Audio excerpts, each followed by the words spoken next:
So far we only talked about motions of stars are apparent due to the motion of the observer.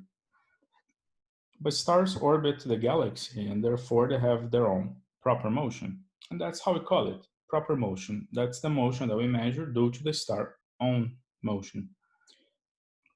This is the proper motion of Barnard star, seen for 20 years.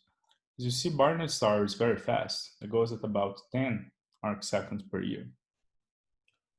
So how do we define proper motion? So imagine that you have here the sun and you have the stars in this line of sight, and the velocity through space of the star would be this vector. We decompose this vector into a radial velocity and a transverse velocity.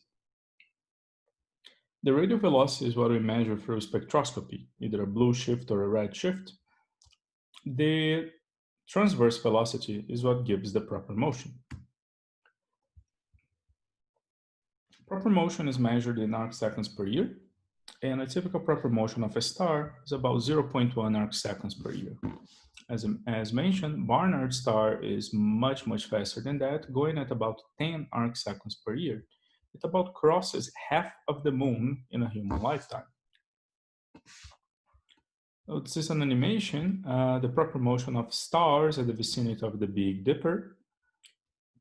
Goes essentially constellations would change over time because stars are moving. This is the Big Dipper as it looked 100,000 years ago, integrating back the proper motion as measured now, and 200,000 years of evolution of proper motion. This is the Big Dipper as it would look like in the far future. So the proper motion can be broken down into proper motion, right ascension, and declination. And again, the right ascension have to multiply by the cosine of the declination because the hour circles all converge at the pole. And the full proper motion is then the sum in quadrature of these two. Now, a useful formula is that the tangential velocity is equal to 4.75 times the proper motion over the parallax if the velocity is given in kilometers per second, the proper motion is given in arc seconds per year, and the parallax is given in arc seconds. This is seen because you can write the velocity as the shift in position over the shift in time. And the shift in position is the distance to the star multiplied by the angle that the star moves. You can write this distance in parsecs if you multiply again by a parsec. This angle is in radians, so you can convert that to arc seconds by dividing it by 206.265. And the time you can express in years if again you multiply by 1 year.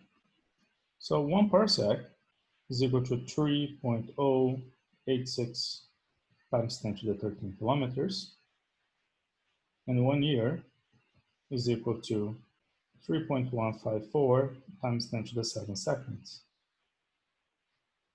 If you substitute these, you get the numerical factor 4.75. The distance in parsecs, the inverse of that is the parallax in arc seconds. And then here you have the angle in arc seconds and the time in years. So that is the proper motion in arc seconds per year.